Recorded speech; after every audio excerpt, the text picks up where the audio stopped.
Hello everyone, my name is Maria and I'm a teacher at Helen Doron, Kraснодаре Russia. And we are continuing our project Fairy Tales with Helen Doron.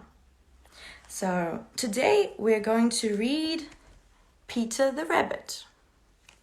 Join me into our English speaking world. Let's go.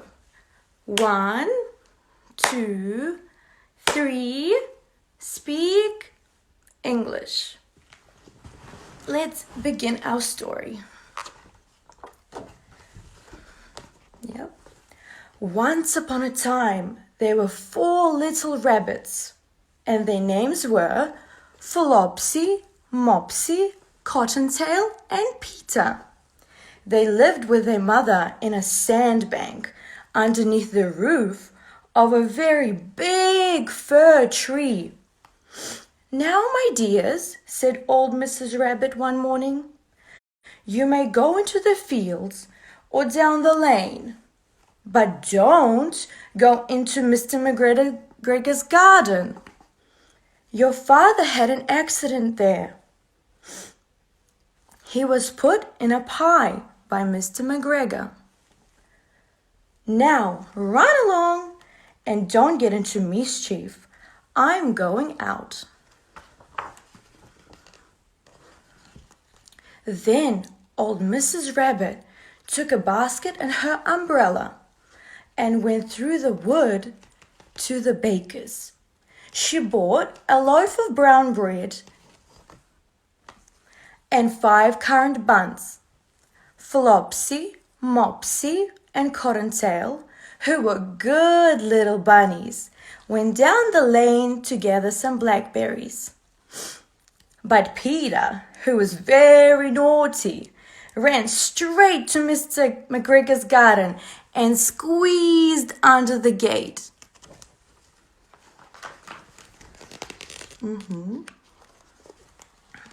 First, he ate some lettuce and some French beans, and then he ate some radishes.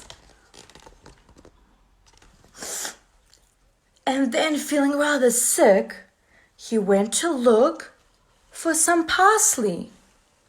But round the end of a cucumber frame, whom should he meet but Mr. McGregor?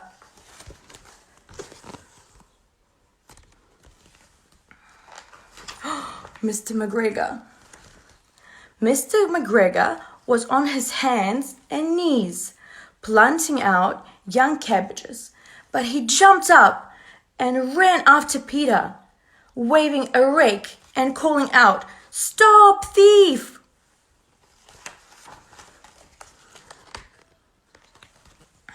Peter was most dreadfully frightened. He rushed all over the garden, for he had forgotten the way back to the gate. He lost one of his shoes among the cabbages and the other shoe among the potatoes.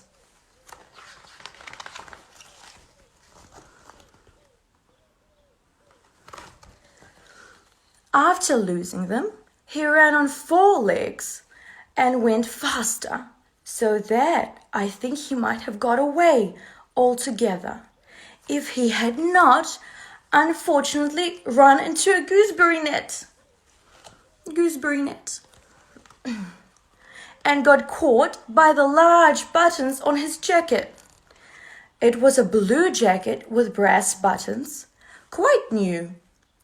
Peter gave himself up for lost and shed big tears, but his sobs were overheard by some friendly sparrows who flew to him in great excitement and implored him to exert himself.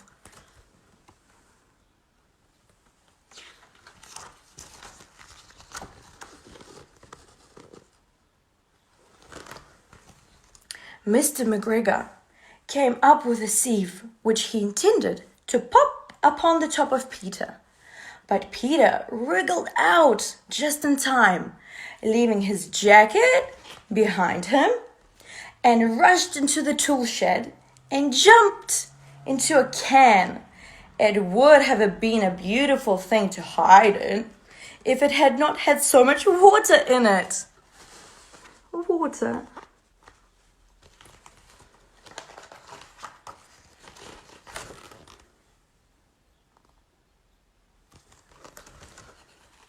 Mr. McGregor was quite sure that Peter was somewhere in the tool shed, perhaps hidden underneath the flower pot. He began to turn them over quickly, looking underneath each. Presently, Peter sneezed. Ka-choo! Mr. McGregor was after him in no time and tried to put his foot upon Peter, who jumped out of the window, upsetting 3 plants. The window was too small for McGregor, and he was tired of running after Peter. He went back to his work.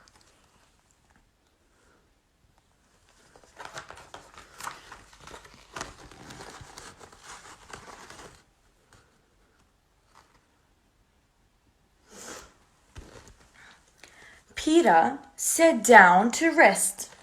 He was out of breath and trembling with fright, and he had not the least idea which way to go. Also, he was very damp with sitting in that can. After a time, he began to wander about, going lippity-lippity, not very fast, and looking all around. He found a door in a wall, but it was locked, and there was no room for a fat little rabbit to squeeze underneath. An old mouse was running in and out over the stone doorstep, carrying peas and beans to her family in the wood. Peter asked her the way to the gate, but she had such a large pea in her mouth that she could not answer. She only shook her head at Peter, and Peter began to cry.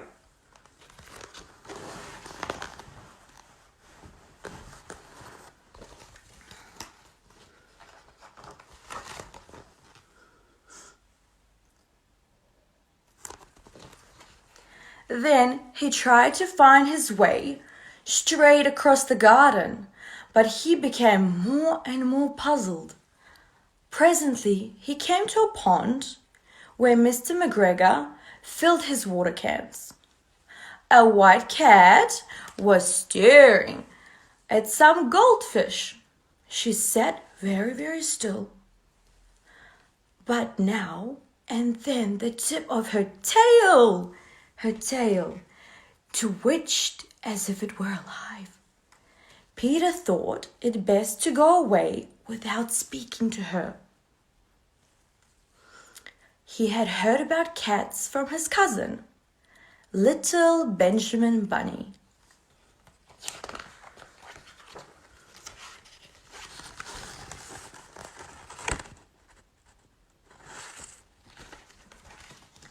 He went back towards the tool shed, but suddenly, quite close to him, he heard the noise of a hoe. Scratch, scratch, scratch, scratch. Peter scuttered underneath the bushes, but presently, as nothing had happened, he came out and climbed up the wheelbarrow and peeped over. The first thing he saw was Mr. McGregor hoeing onions.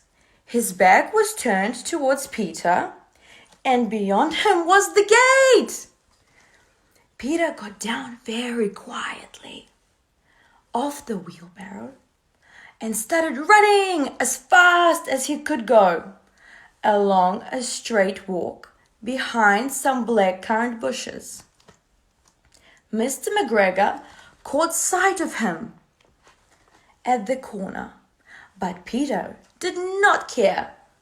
He slipped underneath the gate and was safe at last in the wood outside the garden. Mr. McGregor hung up the little jacket and the shoes for a scarecrow to frighten the blackbirds.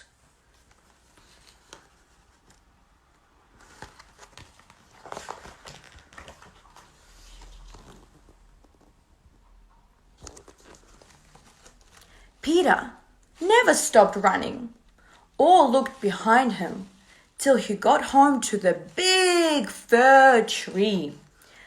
He was so tired that he flopped down upon the nice soft sand on the floor of the rabbit hole and shut his eyes.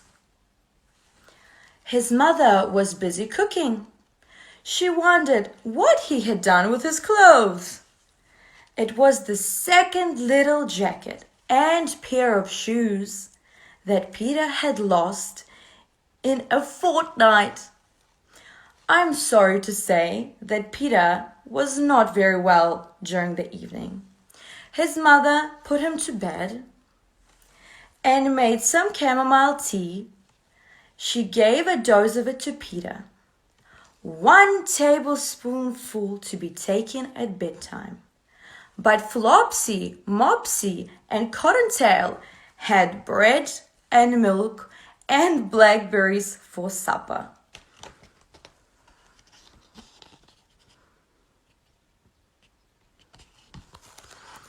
This is the end of our story, Peter Rabbit.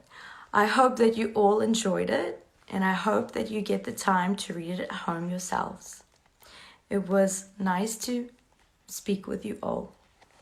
Bye bye.